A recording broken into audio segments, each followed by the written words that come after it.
quente, lenha no fogo e pinhão. Polenta, queijo, galeto e lá fora subindo vem a serração. O frio da Serra Gaúcha desperta o abraço mais quente que há. De manta e cuia no inverno eu vou te esperar. O frio da Serra Gaúcha desperta o abraço mais quente que há. De manta e cuia no inverno eu vou te esperar.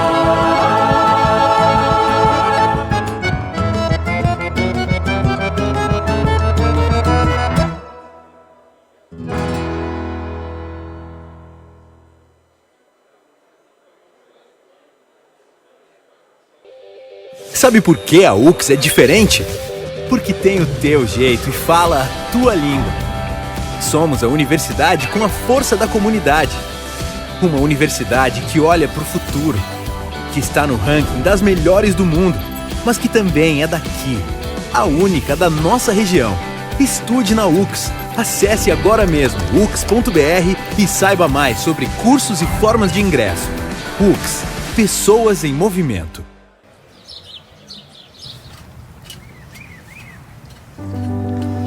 Eu era agricultora, porque ele era pedreiro, ferreiro, e nós fomos morar para nossa casinha. Então eu disse assim, o que eu vou fazer? Eu vou virar essa terra. Ali eu comecei a plantar em volta da casa, e ele trabalhando, né, de pedreiro. Eu já tinha os 6 filhos. Plantava, vendia, fazia chimia, fazia pão, fazia tudo um pouco para vender, fazia sabão. Botemos ali uma bodeguinha assim, bem simplesinha. Nem interesse de fazer um mercado, aquilo estava só para dar um dinheirinho a mais na família, né? Ao longo dos anos, o Super Andreassa estabelece relações próximas e duradouras com clientes, funcionários e fornecedores. Expande os negócios na região e se consolida como uma das principais redes supermercadistas do sul do Brasil. O Grupo Andreassa cresce junto à região, ao lado das pessoas. Agora inaugura uma nova fase e lança o Vantajão Atacado Caxias, que junto à unidade de vacaria é um presente da família Andreassa para a região. Chegamos até aqui unidos pelo trabalho e uma certeza. Nosso grande propósito é proporcionar uma vida melhor para todas as famílias. Sejam muito bem-vindos ao novo Vantajão Atacado. O braço atacadista do Grupo Andreassa, o nosso atacado.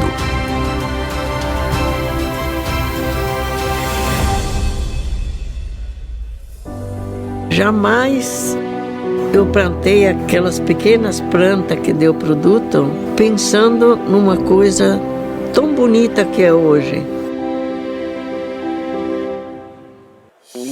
Em 60 anos de atuação, o BRDE está presente na vida das empresas do Sul. Uma história de desafios superados, de resultados positivos e principalmente de parceria no desenvolvimento e sucesso de nossos clientes. E nesses anos todos, nos orgulhamos de nossa marca ter se transformado em um dos pilares de fomento de toda a região Sul. BRDE, 60 anos. Crédito para inovar e desenvolver. É muito bom poder olhar para trás e ver de onde veio o meu resultado. A certeza de eu ter sido preparada para estar onde estou reforça que fiz a escolha certa. O dia em que descobri que poderia aprender tantas coisas novas. A satisfação de vivenciar projetos únicos que marcaram para sempre meu caminho. Quando me foi apresentado o futuro. Saber que meu aprendizado me ajudou a me tornar uma cidadã responsável com a sociedade, indo além dos livros didáticos.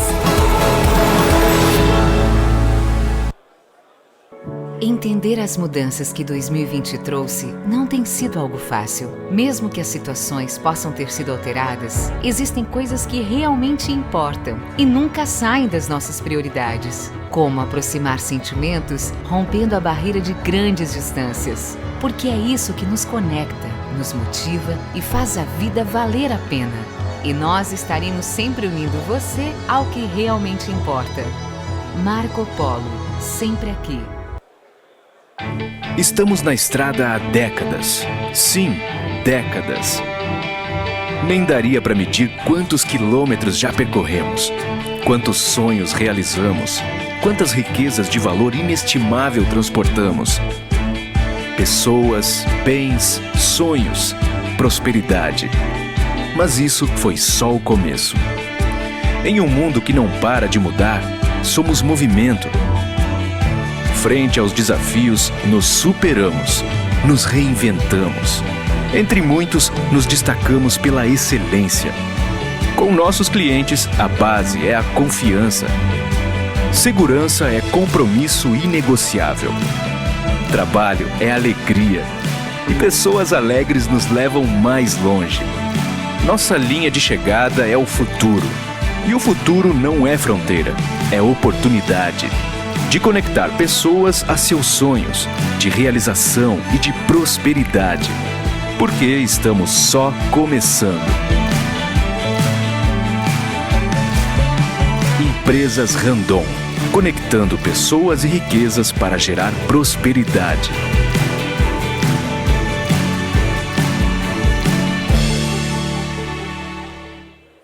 Conforto pra casa, beleza pra vida, o bom gosto em primeiro lugar. Os momentos que nos fazem sonhar, como é bom contar com quem nos quer bem e está sempre ao nosso lado também. Móveis Dallas, ambientes feitos pra viver. Móveis Dallas, planejados pra você. No novo site da SIC Caxias, você fica por dentro de tudo o que acontece na entidade e o que temos a oferecer. Agora, você tem acesso a uma plataforma mais moderna, funcional, interativa e acessível. Você pode realizar inscrições aos eventos, divulgar a sua marca e vagas de emprego, assistir a eventos anteriores e muito mais. Acesse siccaxias.org.br e confira. Senhoras e senhores, então, bem-vindos à nossa RA aqui da Câmara de Indústria, Comércio e Serviços de Caxias do Sul. Saudamos a presença do senhor vice-presidente da República, Antônio Hamilton Mourão, nosso palestrante de hoje, e do presidente da SIC Caxias, Celestino Oscar Louro. Antes da palestra, queríamos compartilhar com vocês a história dos 121 anos da SIC. Nós comemoramos no dia 8 de julho 121 anos de fundação, uma história que enaltece grandes projetos e ações realizadas pela entidade. Crescemos juntos com Caxias. Percorremos as mais diversas conjunturas econômicas pelas quais o nosso país passou. E com a união dos empresários ganhamos força e representatividade. Assim, nos tornamos a casa do empresário, seja ele grande ou pequeno. E a nossa missão segue firme de liderar e representar a classe empresarial. Para comemorar esta data tão importante, convidamos para que assistam ao nosso vídeo de aniversário.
Para comemorar conosco esta data tão importante, então, estamos oferecendo para vocês um brigadeiro. E para a saudação especial, convidamos ao palco o presidente da SIC de Caxias, Celestino Louro. Nosso palestrante, o excelentíssimo vice-presidente da República, o general Hamilton Mourão, nosso prefeito de Caxias do Sul, Adilode Domênico, prefeitos da região que nos prestigiam, vereador Elisandro Fiuza, demais autoridades legislativas, municipais, estaduais, federais, imprensa, senhoras e senhores. Sejam todos muito bem-vindos. Excelentíssimo vice-presidente, queremos de público agradecer sua disponibilidade, sua presença em nossa casa, que nós consideramos ser a casa do empresário caxiense. O tema de sua palestra, sobre os desafios do Brasil, está cercado de grandes expectativas, e por isto, este público tão seleto está aqui presente. Esta será a segunda vez que o senhor ocupará esta tribuna, e apenas para relembrar a todos, a primeira foi no dia 6 de agosto de 2018, um dia após o seu nome ser confirmado como candidato a vice-presidente, cargo ao qual o senhor foi eleito. Já se passam aqui 16 anos da última vez em que recebemos um vice-presidente da República em nossa entidade. Por isso também a nossa alegria em tê-lo aqui conosco. Para nós é uma honra vê-lo retornar a Caxias e, em especial, a esta casa. Nas suas andanças, país afora, pode levar aos 4 cantos que o senhor esteve em uma terra que valoriza o trabalho e acredita nesta força motriz do desenvolvimento. Somos uma terra de pleno emprego, num universo de aproximadamente 70 mil empresas e muitas delas com atuação global. Aqui, ao contrário de muitos cenários Brasil afora, as nossas empresas enfrentam dificuldades de crescer, mas por falta de mão de obra, que vai da atividade mais simples e mais singela até a mais especializada. Pasmem, vice-presidente, nós temos aqui mais de 5 mil vagas de emprego abertas, num universo de aproximadamente 160 mil postos de trabalho formais. Também permita-me dizer que aqui em Caxias do Sul, pela vocação empreendedora da nossa gente, sentimos na pele o profundo abismo entre o mundo público, que é burocratizado, é lento na tomada de decisões, e o mundo privado, que defende princípios de Estado, de nação e não de governos. Princípios estes que certamente vão construir um país melhor, mais democrático e mais justo. A iniciativa privada, vice-presidente, se ressente da falta de ações dos governos, nas soluções de problemas que impactam o dia a dia das nossas empresas, como gargalos de logística e infraestrutura. Nós, caxienses e habitantes da Serra Gaúcha, infelizmente, vivemos numa região sitiada. A nossa cidade e a nossa região, muito pujantes, mas convivemos ainda com rodovias não duplicadas, um aeroporto precário, distantes do único porto marítimo do Estado e com nenhuma ligação ferroviária. O senhor mesmo, na sua chegada, hoje pôde testemunhar, nós estávamos apreensivos para saber se o senhor poderia pousar em Caxias ou teria que se deslocar a Porto Alegre. Enfim, desenvolvemos esta região com base na coragem e, quiçá, na teimosia, porque se dependêssemos unicamente da infraestrutura adequada, certamente não seríamos a segunda maior cidade do Rio Grande do Sul. Precisamos de soluções desses gargalos, precisamos de apoio e atenção para continuar produzindo, inovando, gerando riquezas e ainda mais empregos. A carta que vamos entregar ao senhor logo mais é justamente a materialização de algumas das necessidades do nosso ecossistema produtivo e da nossa comunidade, avalizadas por todos os sindicatos empresariais, os quais representam empresas que geram mais de 250 mil empregos diretos e uma produção de mais de 100 bilhões por ano, para prosseguir com a nossa vocação empreendedora. Gostaríamos que esta carta de reivindicações, por meio de suas mãos, possa chegar aos responsáveis pelas soluções. Muito obrigado e uma boa RA a todos.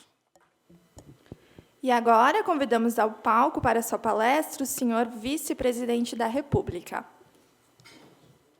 Senhor Adilódio Domênico, prefeito de Caxias do Sul, senhor Celestino Louro, presidente da Câmara de Comércio, Indústria e Serviços de Caxias do Sul, a quem agradeço o convite para este almoço, o senhor César Ulian, prefeito de Flores da Cunha, o senhor Valdemar De Carli, prefeito de Veranópolis, senhoras e senhores empresários e presidentes de associações empresariais, vereador Elisandro Fiuza, em nome de quem cumprimento as demais autoridades municipais, senhoras e senhores, bom dia! Bom dia! Bom,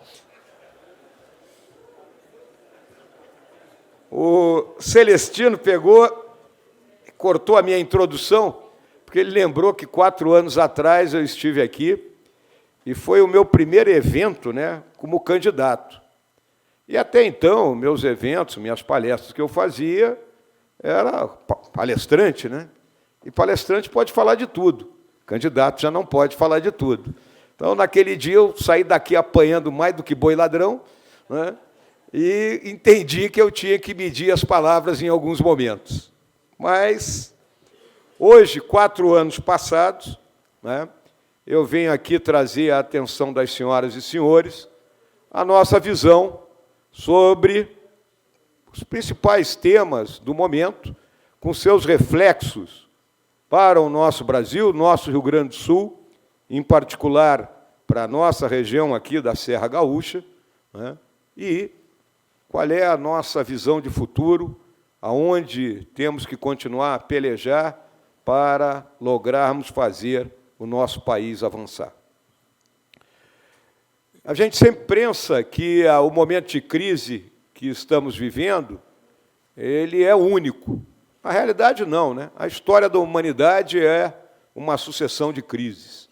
Não é? Ora doenças, ora guerra, ora os dois juntos, ora crise econômica, fruto da doença, da guerra ou de outros fatores.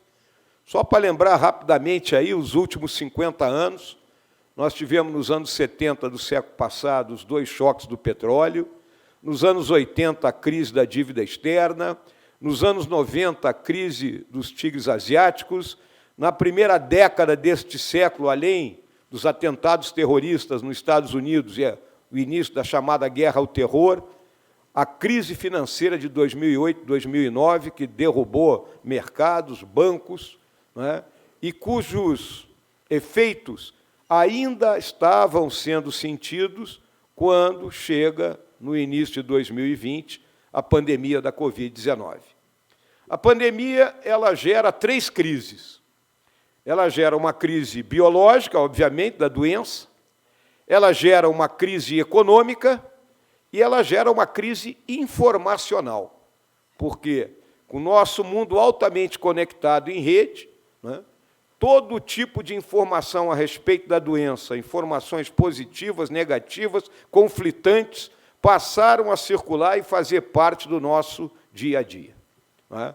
Coisas como isolamento, lockdown, quarentena, distanciamento social, que nós não tínhamos na nossa memória, porque a última pandemia, para valer, que havia sido enfrentada, foi a da gripe espanhola, no final da Primeira Guerra Mundial, ou seja, 100 anos atrás. Nós não tínhamos essa memória, mas isso está na memória de quem estuda a história do mundo. A medicina dá uma resposta eficiente, a pesquisa e o desenvolvimento trazem as vacinas, capazes de permitir que no dia de hoje estejamos todos reunidos nesse salão, né? Perdemos amigas e amigos ao longo desse processo, lamentavelmente, mas a imensa maioria da nossa população foi salva pelas mãos dos nossos profissionais de saúde que batalharam arduamente nesse sentido. E quando julgávamos que estávamos emergindo desse processo, né, o Putin resolve invadir a Ucrânia, numa disputa que já vinha desde o ano de 2014, né, julgando que, dentro da visão de Rússia grande que ele tem, aquela região pertence efetivamente à sua área de influência. E no momento em que aquele país dava passos decisivos no sentido de se juntar às democracias ocidentais, fazendo parte da União Europeia e, mais ainda, buscando ingressar na organização do Tratado do Atlântico Norte, aquilo levou a que o Putin deflagrasse essa guerra. Uma guerra inicialmente mal planejada e que hoje se transformou numa guerra de atrito. Uma guerra de atrito é aquela que você tem duas forças paradas, não é? Com um duelo de artilharia, com progressões muito pequenas e muita gente morrendo. Essa última batalha agora, travada aí ao longo dos últimos 80 dias lá no leste da Ucrânia, na região do Donbas, foi considerada pelos analistas similar às batalhas da Primeira Guerra Mundial, que foram extremamente sangrentas. Esse conjunto de pandemia e a invasão da Ucrânia traz uma crise econômica para o mundo. E essa crise ela se divide, em primeiro lugar, na ruptura das cadeias de suprimento globais. A partir do momento que a China, o grande motor da economia mundial, se fecha em copas, numa política de, vamos dizer assim, de tolerância zero com o Covid, e, com isso, fechando suas principais localidades, fechando seus portos, não é? Deixa de produzir, e a produção que vem de lá, principalmente ligada aí à questão da indústria eletrônica, a questão de chips, que hoje nós temos chip presente em tudo, deixa de chegar ao resto do mundo e, com isso, a economia para. Todos os governos buscaram apoiar a sua população no momento em que há essa parada na economia, as pessoas deixam de trabalhar, as empresas entram em dificuldade, então os governos fazem uma expansão fiscal ao longo do ano de 2020, que prosseguiu em 2021. A expansão de 2020 já foi quantificada em torno aí de 17 trilhões de dólares, foi essa expansão. Foi o PIB dos Estados Unidos que tudo que é governo injetou. Nós, aqui no Brasil, injetamos em torno de 600 bilhões de reais na economia no ano de 2020. Então, muitas vezes, quando se critica, se fez até uma CPI da Covid, que buscou focar aí em corrupção que não houve, compra de vacina que deveria ter havido e houve, mas ninguém tocou nas ações que o governo realizou no sentido de buscar mitigar os efeitos da pandemia. Ações que se distribuíram tanto na parte de saúde, com a compra de insumos, com a distribuição ou redistribuição de pessoal especializado de saúde pelo Brasil como um todo, pelo apoio dado às pessoas que estavam em situação de terem perdido seu emprego ou que viviam na informalidade, que foi aquele dinheiro colocado diretamente na mão das pessoas por meio do chamado Corona Voucher, e o apoio que foi dado às empresas, seja com pagamento de salário dos empregados formais, seja com linhas de crédito para que a empresa continuasse a trabalhar. Então, esses 600 bilhões de reais foram gastos dessa forma, além de o apoio dado a estados e municípios que estavam perdendo receita fruto da parada da economia, e 10% desse valor, em torno de 60 bilhões de reais, foram colocados na mão dos estados e municípios. Então, esses efeitos da pandemia atingiram o mundo como um todo, repetindo aqui, o colapso dessas redes, dessas cadeias mundiais de suprimento, essas cadeias de valor, e, ao mesmo tempo, também que acontece? Como todo mundo colocou dinheiro na mão das pessoas, só os Estados Unidos, vamos lembrar que o pacote que o Biden lançou ano passado foi $3.000 por pessoa, por mês. Isso é um pacote fantástico. É só fazer as contas para o nosso caso aqui, é muito dinheiro injetado na mão das pessoas. Só que a economia ela não estava andando, então a pessoa tem dinheiro e não tem produto para comprar. Isso gera o quê? Gera inflação. Porque se eu tenho meu produto para vender e eu tenho 10 caras que querem comprar o meu produto, eu vou aumentar o preço e aquele que tiver mais dinheiro é o que vai comprar. É a famosa lei da oferta e da procura, né, que foi, vamos dizer assim, estraçalhada pela forma como a pandemia agiu. E aí, quando entra o conflito russo-ucraniano, ele atinge duas questões extremamente sensíveis, né? A primeira delas, a questão energética, porque a Rússia é um grande produtor de petróleo e é o principal supridor de energia para a Europa Ocidental por meio do gás. Quando se aplicam sanções à Rússia, deixa-se de comprar o gás russo, a Europa Ocidental entra numa situação difícil e a tendência dela é ir para uma recessão. E isso com enormes consequências para todo o restante do mundo. Hoje, pela primeira vez em 20 anos, o dólar e o euro estão cabeça com cabeça, estão em paridade. Então, 20 anos para isso acontecer. Os países europeus estão buscando uma solução. Veja o caso da Alemanha, que tinha toda a sua energia à base do gás, tinha desativado suas termoelétricas a carvão, e agora está ressuscitando as termoelétricas a carvão. Então, a Alemanha, o país que se considera, né, vamos dizer assim, o carro-chefe da cobrança ambiental, ela vai produzir energia como? Com o meio mais emissor que existe, que é uma termoelétrica a carvão. Então, todos esses países, conjunto de países, estão vivendo uma situação difícil.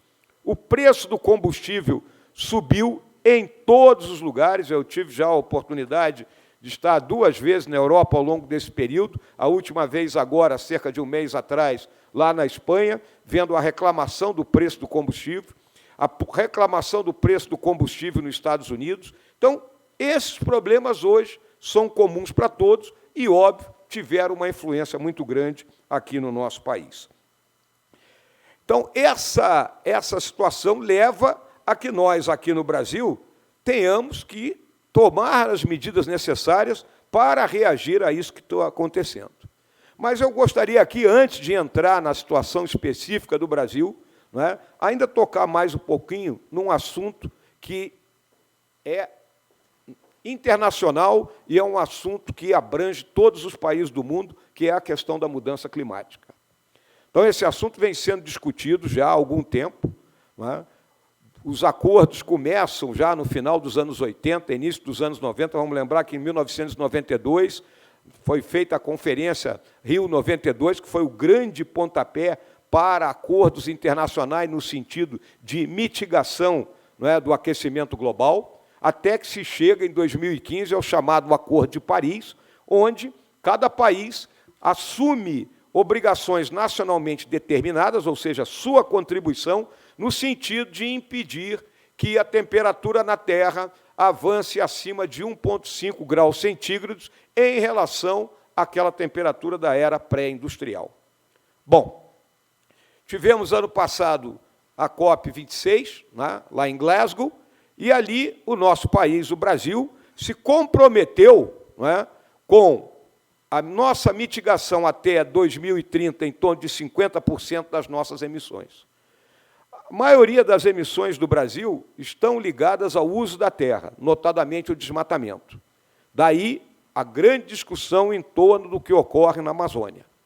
E, uma vez que a gente consiga, de acordo com esse nosso planejamento, chegar a 2028 tendo zerado o desmatamento ilegal, nós teremos cumprido a nossa parte dentro desse acordo nesse momento. Lembrem que todos os líderes mundiais pegaram e disseram: em 2050 eu serei emissão zero, a China é 2060. Bom, é um objetivo de longo prazo.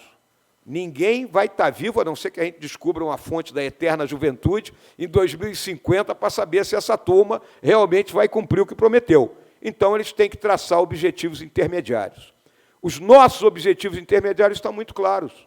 E, mais uma vez, eu deixo claro para as senhoras e senhores que o Brasil é responsável apenas por 2,5% das emissões globais.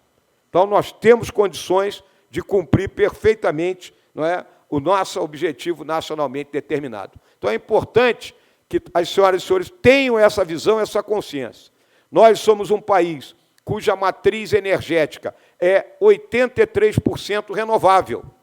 Né? A média mundial é 35%, 36%. Então, nós não somos o vilão na questão do aquecimento global. E isso vem sendo explorado, muitas vezes, pelas pressões de barreiras não tarifárias que são colocadas pelos países europeus e que agora se veem nessa situação desvantajosa face à crise energética e face decisões que estão sendo tomadas que vão levar a problemas sérios lá dentro, visto o que está acontecendo na Holanda. Né? As pressões e determinações draconianas em cima dos produtores rurais holandeses praticamente vão inviabilizar a produção naquele país. E, consequentemente, como que essa turma vai viver? E como se, né, o mundo vivesse hoje uma situação onde há abundância de alimento. E aí nós vamos para o segundo problema trazido pela guerra russo-ucraniana, que é a questão do trigo, a questão dos cereais, das commodities, que são produzidas pelos dois países. Esse alimento não está chegando no mundo. Nós podemos dizer tranquilamente que a Ucrânia vai perder umas 3 safras, não é? A que ela tinha plantado, a que ela deveria plantar, e a seguinte. E isso, ela é responsável por mais de 20% do abastecimento desse cereal no mundo. E para onde vai esse alimento? Ele vai para o norte da África, ele vai para o Oriente Médio e ele vai para o sul da Ásia. Regiões onde o alimento básico daquelas pessoas é os derivados do trigo, notadamente o pão. Eu tive a oportunidade, ano passado, de ir ao Egito. O Egito considera a segurança alimentar um problema seríssimo, porque, vejam, aquele país só tem o Vale do Rio Nilo, 7 quilômetros para cada lado do rio, onde tem área que ele pode plantar, o resto é deserto.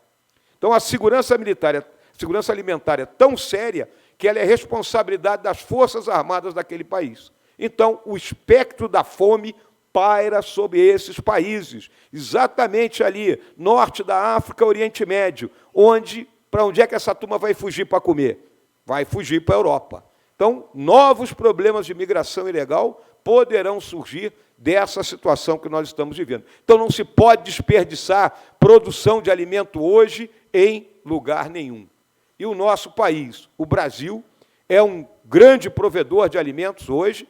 Alimentamos mais de 1 bilhão de pessoas no mundo e temos condições de alimentar cada vez mais, sem precisar derrubar uma árvore sequer, porque temos tecnologia, temos terra ainda a ser utilizada, que não precisa avançar sobre a nossa Amazônia. Precisamos aprofundar as questões de infraestrutura, que foi citada aqui pelo nosso presidente do SIC, né, um dos problemas que nós vamos abordar mais tarde. E também existe outra questão ocorrendo no mundo de hoje e que vem para cima aqui do nosso país, do nosso Brasil, que é a chamada guerra cultural. E aí o que eu digo a respeito da guerra cultural?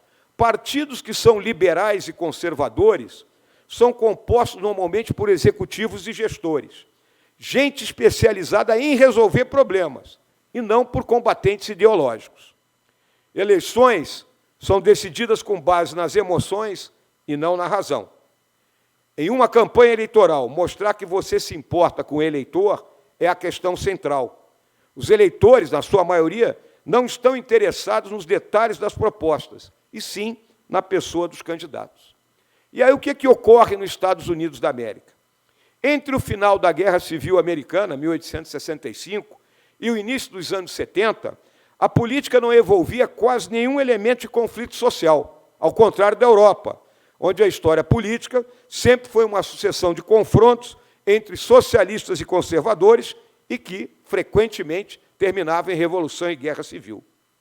Os valores comuns e a interpretação similar do contrato social americano tornavam as escolhas oferecidas pelos dois partidos, republicano e democrata, muito semelhantes. Isso muda a partir da segunda metade dos anos 60, com a entrada de uma esquerda ideológica na cena política partidária americana, vinda daquele movimento da contracultura e formada por ativistas radicais e agitadores urbanos. Essa esquerda ideológica, ela enxerga os direitos, e direito é um conceito básico da democracia, como uma prerrogativa social. Eles chamam em inglês de entitlements, e que devem e podem ser criados por governos. Essa não é a visão daqueles que foram os fundadores, né, daquela grande nação. Se se lê a Declaração da Independência e a Constituição dos Estados Unidos, nós enxergamos que os direitos, e essa é a mesma visão que eu tenho, são legados do Criador divino e não de governo. Não é o governo que me dá direito. Os direitos à vida, à liberdade, à busca da felicidade, não é o Estado que tem que me dar isso. Eles são direitos meus, inalienáveis. 200 anos após a Revolução Americana, essas ideias socialistas ameaçam as ideias originais dos fundadores daquela república. E isso espirra para o resto do mundo e forma essa guerra cultural. Políticos e militantes de esquerda enxergam a Constituição como um elemento mutável e maleável, um instrumento para as chamadas políticas progressistas. E a tática é a manufatura de novos direitos, usando para isso não só o parlamento, mas, agora, principalmente o judiciário. E aí surge o chamado ativismo judicial, no qual os juízes interpretam a lei de forma completamente diferente do seu significado original, por motivos políticos. E isso causa essa insegurança jurídica que nós estamos vendo aqui no nosso país. O nosso Brasil, então, fruto desse ambiente que nós estamos vivendo, não é, temos três situações que temos que buscar as soluções.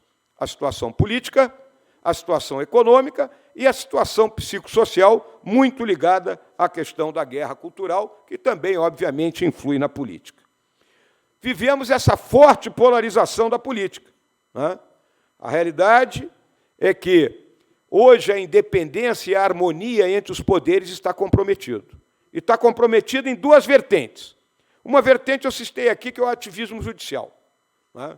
O magistrado, ele não pode estar se pronunciando politicamente. Ele se pronuncia por meio dos autos, né?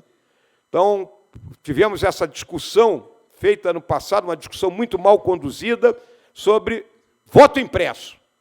Não era voto impresso, era impressão do voto. Ou seja, se você vai lá na urna eletrônica, digita teu voto, sai um comprovante, que nem você vai no banco. Você não vai no banco, digita lá a tua operação e não sai o comprovante? Sai o comprovante, você bota na urnazinha do lado, tem dúvida quanto ao papelzinho. Não é problema nenhum isso aí. No entanto, vimos magistrados que não têm a responsabilidade de discutir esse assunto, buscando interferir junto ao Congresso Nacional em decisão que é única e exclusiva do Congresso Nacional.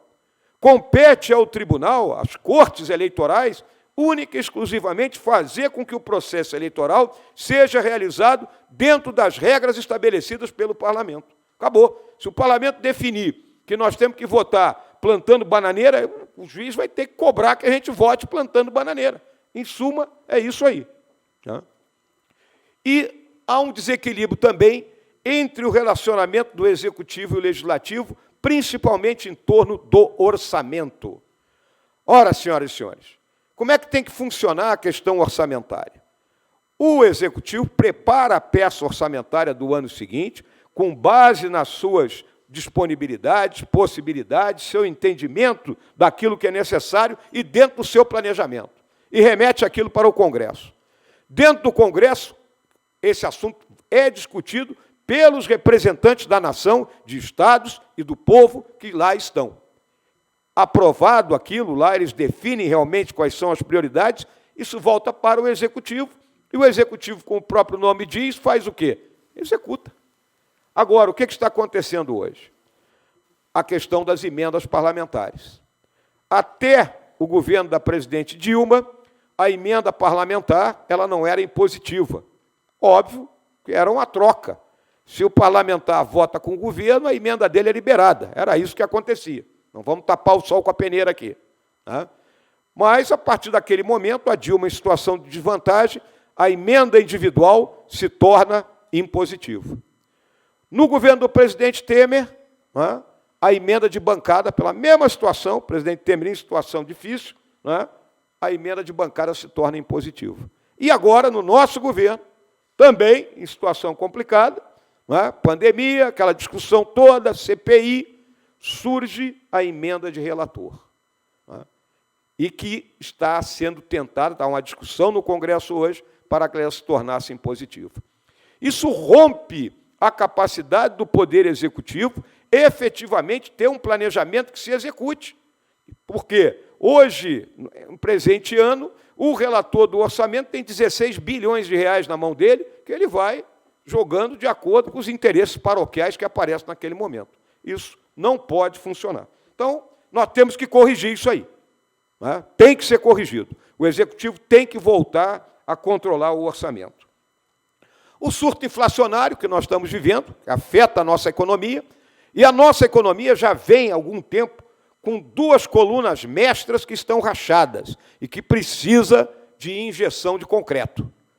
É a coluna do equilíbrio fiscal e a coluna da produtividade.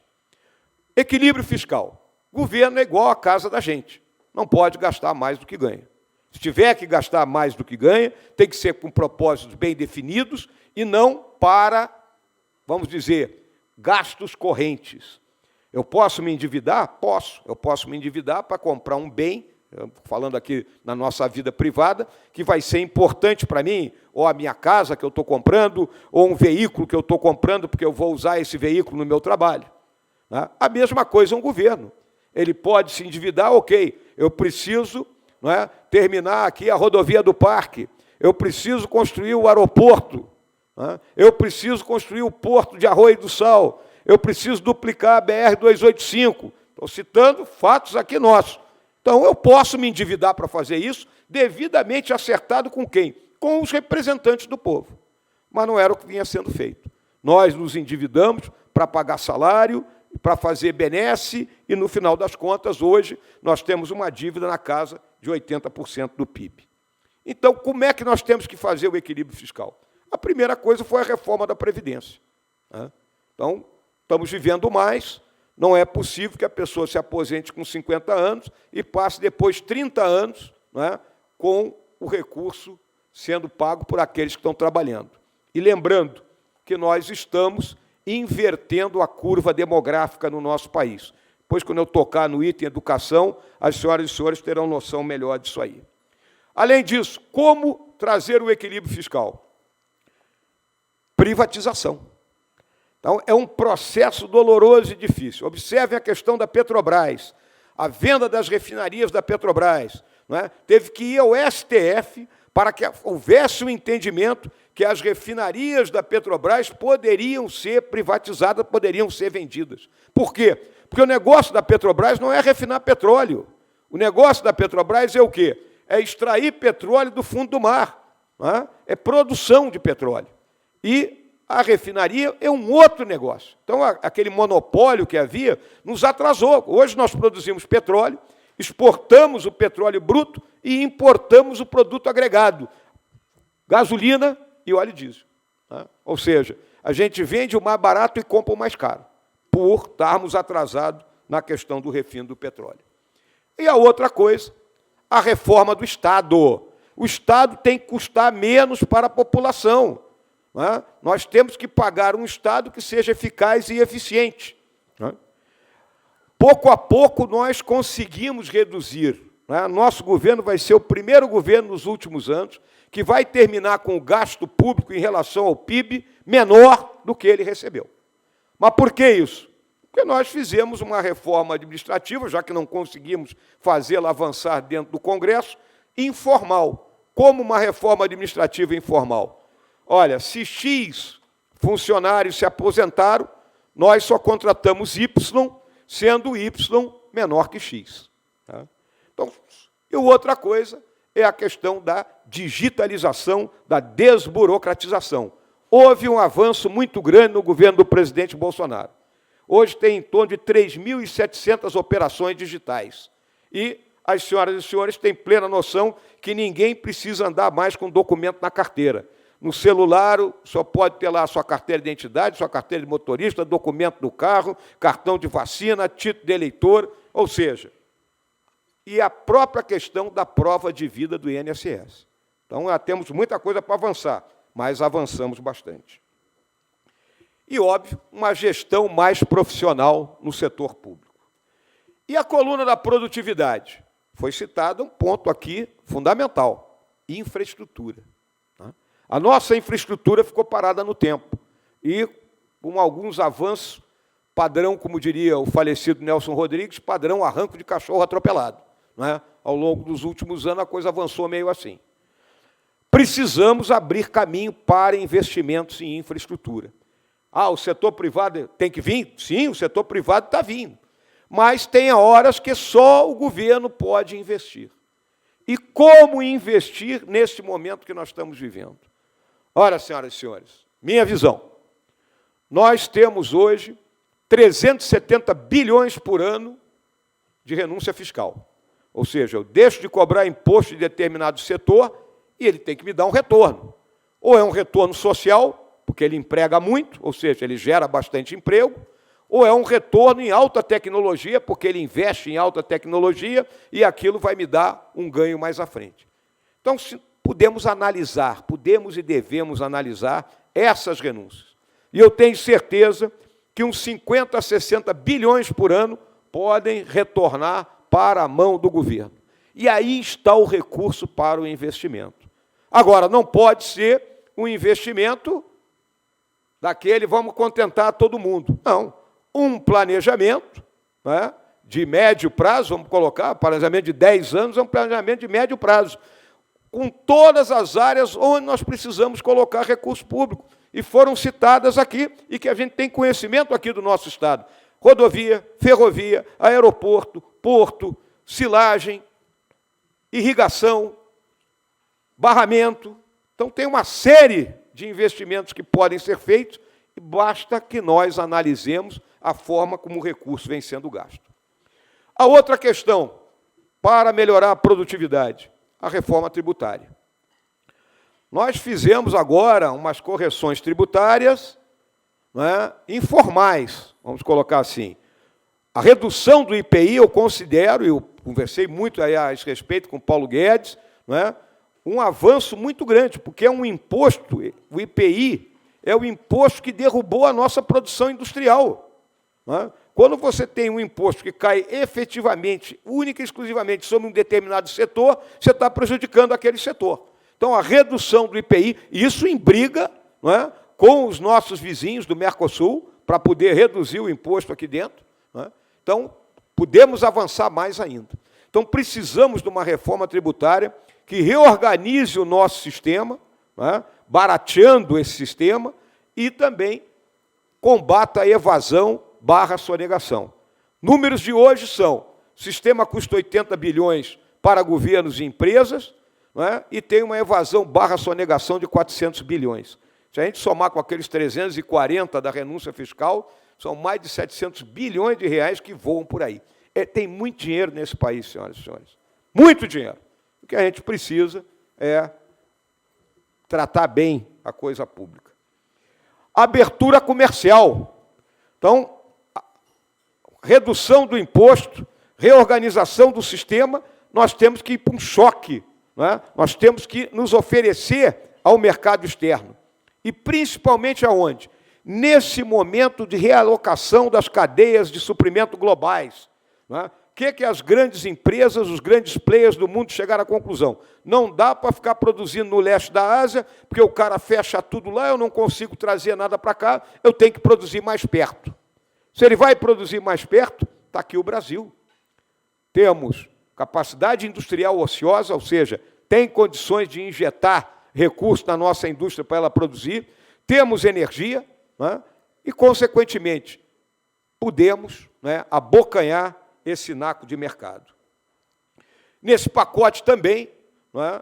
Então, essas duas colunas mestras são importantes e digo para as senhoras e senhores, nenhum governo que assuma no dia 1º de janeiro do ano que vem pode fugir disso aí. Quem disser que vai fugir disso aí está mentindo. Senão, o país vai continuar aprisionado na armadilha da renda média, que nós estamos encalacrados nisso aí desde o início dos anos 80 do século passado.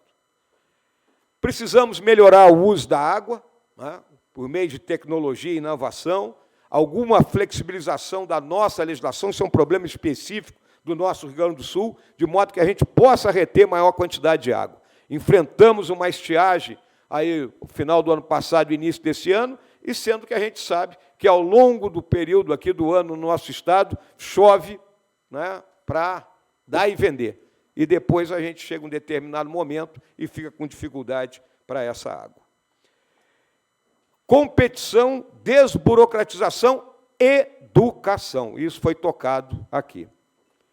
Olha, senhoras e senhores, qual é o grande problema aqui no Brasil na questão educacional? Nós investimos na ponta errada. O investimento maior tem que ser na entrada do sistema educacional, desde a pré-escola, ensino fundamental. Não adianta investir maciçamente na ponta de saída, no ensino universitário, não é? Se o aluno vai chegar naquele momento com, vamos dizer assim, devendo, porque ele lê e não entende o que lê. Ele não sabe fazer as 4 operações. Ele tem dificuldade na questão cognitiva. Então, nós precisamos investir na ponta inicial do sistema. Mantendo o aluno na sala de aula. Nós estamos vivendo um outro momento, e o momento demográfico. Em 2005, nas nossas escolas municipais e estaduais, rede pública, ingressaram 30 milhões de estudantes. Em 2020, foram 22 milhões de estudantes. 8 milhões sumiram? Não.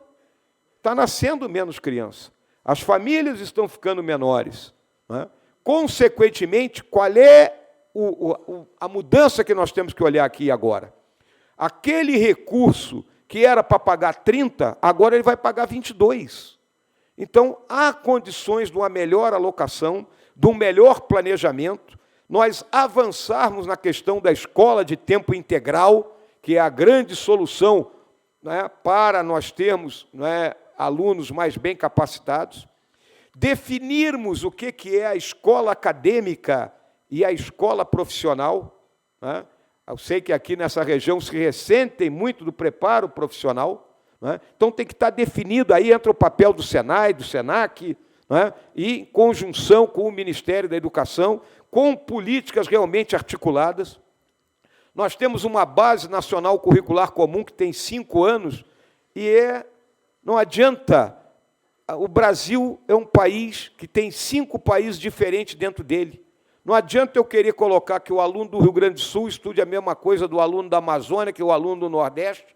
Nós temos que ter os currículos adaptados às características regionais. E essa questão do localismo, do municipalismo, isso vai se tornar cada vez mais importante para que a gente consiga fazer o nosso país avançar. Então, nessa questão educacional, não é? Realocar o planejamento, olhando a quantidade de alunos que está ingressando, avançar, não é, na escola de tempo integral, definir os 2 caminhos, não é, a escola puramente acadêmica e aquela escola que é profissionalizante, efetivamente, isso valendo, né? E, ao colocar a escola de tempo integral, eu vou poder capacitar melhor meus professores, não é? O professor vai trabalhar 40 horas, pode-se dar um salário muito melhor para ele, não é? Haver uma ascensão meritocrática, melhorarmos o nível dos nossos professores, porque não é qualquer um que pode ser professor, né? Não é porque a pessoa muitas vezes é PhD, que ele consegue transmitir e passar conhecimento. Eu acho que todos nós aqui, né, senhoras e senhores, ao longo da nossa vida, lembramos aqueles professores que foram extraordinários e aqueles outros que não foram tão extraordinários assim.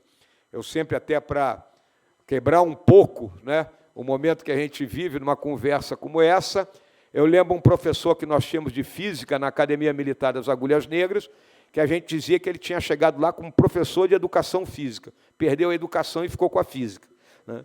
Então, são coisas que a gente lembra ao longo do resto da nossa vida. Bem, senhoras e senhores, são muitos temas, mas os principais pontos que eu busquei colocar aqui. Temos que melhorar o nosso sistema democrático, né, fazendo valer efetivamente a harmonia e o equilíbrio entre os poderes, cada um cuidando, né, do seu quintal.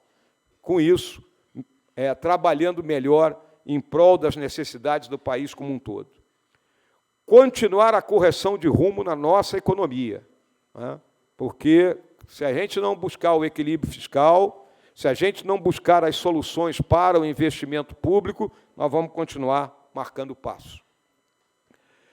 Destaco aqui, mais uma vez, aquilo que são os pilares da civilização ocidental.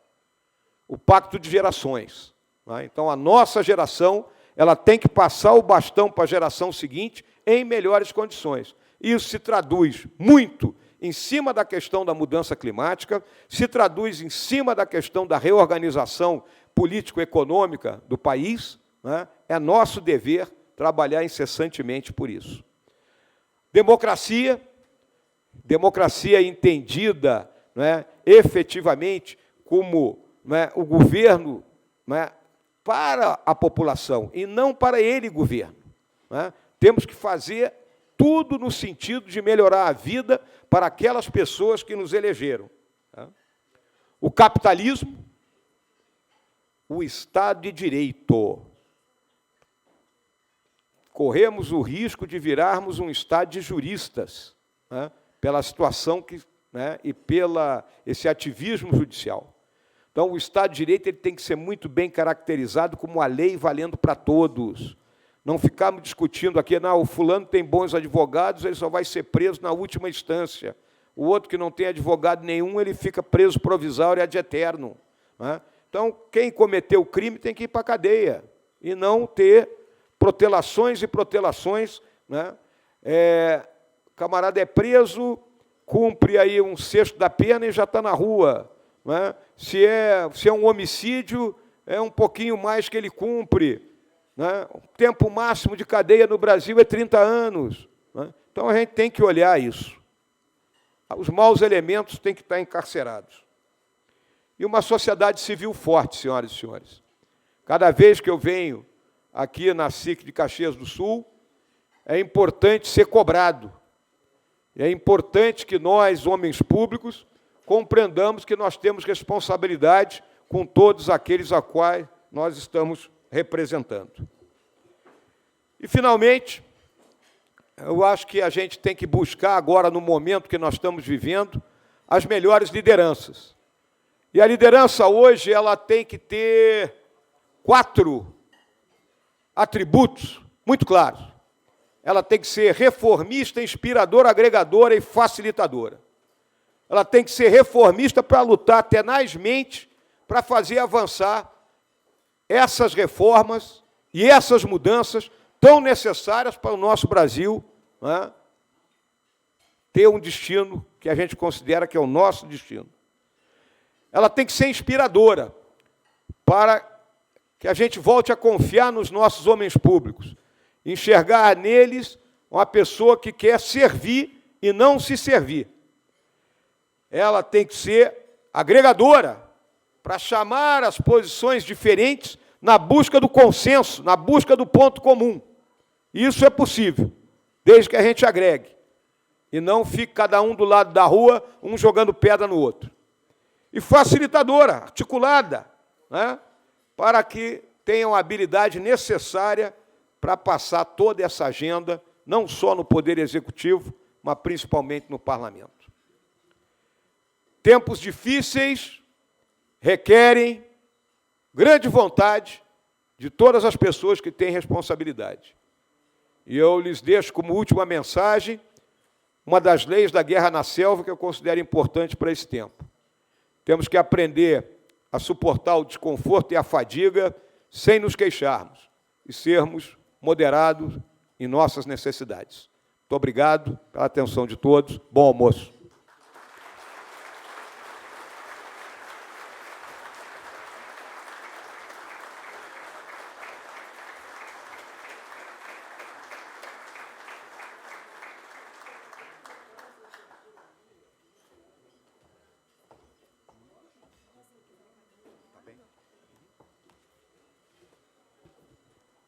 Agradecemos pela palestra do nosso vice-presidente da República e convido o nosso presidente Celestino, Oscar Louro, para a entrega de documento com pautas empresariais. Presidente, por gentileza.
Senhoras e senhores, agradecemos então a presença de todos. Desfrutem do almoço e um ótimo networking a todos.